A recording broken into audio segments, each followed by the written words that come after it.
आज जो काम हम शुरू कर आज जो काम हम शुरू करने जा रहे हैं वो take value in array and find the highest and lowest number from it.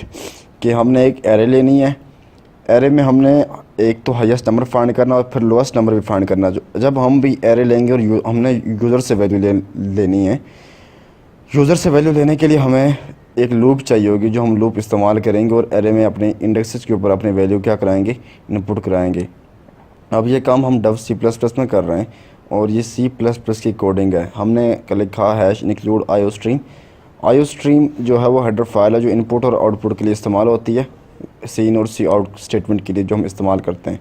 फिर है यूजिंग नेम स्पेस std, ये हेडर की अपने डव C++ की अपनी हेडर फाइल है जो हम इस्तेमाल करते हैं। कॉन्यू डाटा जो हम डव में टर्बो में इस्तेमाल करते हैं उसकी प्लेस पर। फिर हमने कहा इंट मेन। इंट जो है वो रिटर्न टाइप है, मेन फंक्शन का नाम और पैरामीटर क्या है उसके खाली पड़े। हम मेन फंक्शन के अंदर गए, हमने लिखा इंट A6। ए जो है वो जो है नाम है उसका हमारी एरे का, और 6 जो है वो साइज़ है इसका। 6 हमने इसलिए लिखा क्योंकि ये स्टैटिक एरे है, इसका साइज़ क्या फिक्स है।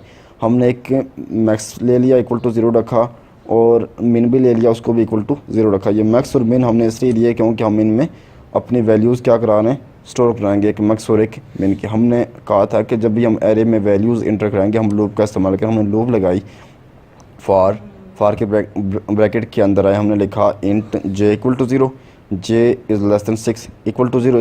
इसलिए लिखा क्योंकि जो इंडेक्सेस हैं वो 0 से स्टार्ट होंगे और 5 तक जाएंगे, इसलिए हमने लिखा j इज़ लेस दैन 6। इसका साइज़ 6 था तो हम लेस दैन 6 लिखेंगे, 7 होता तो लेस दैन 6 लिखते। फिर j++ इंक्रीमेंट होता जाएगा। इसी तरह जब भी आपकी कंडीशन चेक होती जाएगी वो साथ साथ इंक्रीमेंट होता जाएगा। हमने लिखा cout enter the element in index. ये जो मैंने यहाँ तक same as it is print होगा। ये जो जे लिखा हुआ है, जे की जगह जब जो वैल्यू जे की चेंज होती जाएगी, पहले 0 आएगी फिर 1 फिर 2, इस तरह जो आती जाएगी वो यहाँ पे प्रिंट होती जाएगी। साथ साथ आपको पता लगता जाएगा कि कौन से इंडेक्स के ऊपर आप कौन सी वैल्यू आपने पुट करनी है। आपको साथ इंडेक्स नंबर भी डिस्प्ले होगा कि फलाना इंडेक्स नंबर इस वक्त चल रहा है। फिर हमने कहा सी इन ए जो है एरे का नाम है और जे हमने इसलिए लिखा क्योंकि जे की वैल्यू चेंज होती जाए और वो इंडेक्स के ऊपर जो है वो इंटर होती जाए। सीन जो स्टेटमेंट है वो यूज़र से वैल्यू लेने के लिए इस्तेमाल होती है। हमने इस लूप से बाहर आए, हमने कहा मैक्स A0, मतलब हमने मैक्स को जो A0 हमारी एरे का नाम था और इंडेक्स 0 का हमने उससे जो भी वैल्यू थी वो हमने मैक्स को असाइन कर दी और मिन को भी वही वैल्यू असाइन कर दी।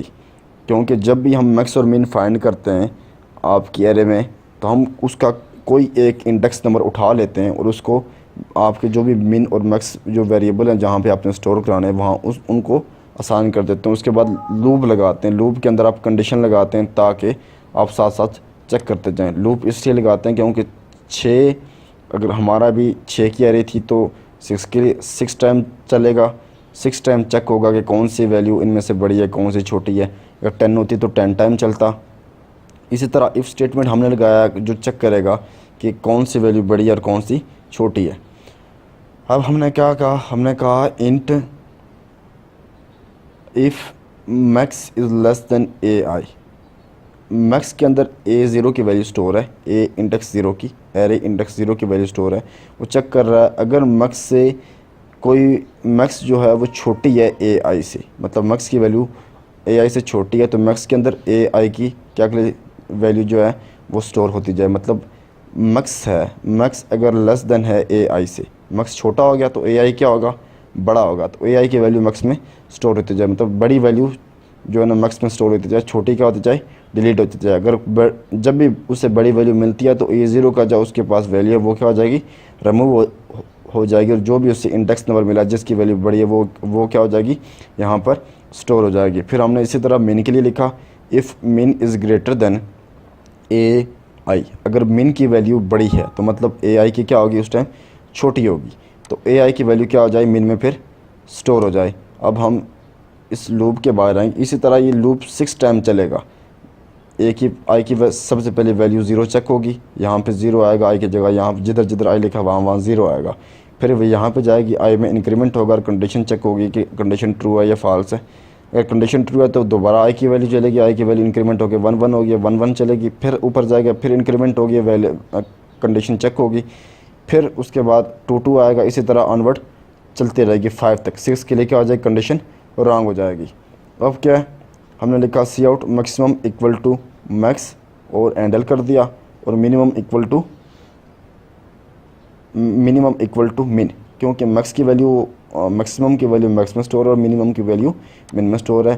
सी इन इंट एक्स और सी इन एक्स मैंने वैसे लिखे हैं ब्लॉक स्टेटमेंट के लिए, और रिटर्न ज़ीरो मैंने इसलिए लिखा है क्योंकि जो मेन फंक्शन था हमारी एक वैल्यू रिटर्न कर रहा था जो ज़ीरो थी, जो हमने कहा कि वो ज़ीरो हो गया। हम इसको अब रन करते हैं, कंपाइल एंड रन बोथ करते हैं।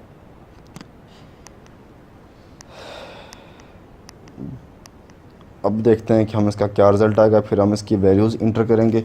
वैल्यूज़ इंटर करके हम जो है ना इसके ऊपर अपना रिज़ल्ट चेक करेंगे क्या रिज़ल्ट आया।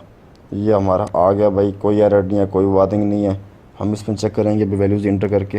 हम लिखा 66 99, ये देखो साथ साथ जो इसके इंडेक्स नंबर हैं 0 1 2 ये साथ साथ शो हो रहे हैं कि आपके ये फलाने इंडेक्स नंबर हैं, इनके ऊपर आप वैल्यूज़ इंटर करते जाओ। फिर लिखा 44 99 666 555, यहाँ तक, यहाँ से अब इसने बता दिया कि आपकी जो मैक्सिमम वैल्यू वो क्या है 666 है, मिनिमम वैल्यू क्या है 44 है।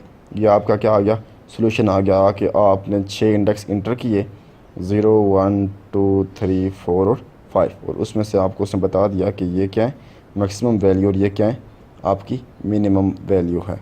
चैनल को सब्सक्राइब करें और मज़ीद वैल्यू के लिए बेल आइकन पर क्लिक करें।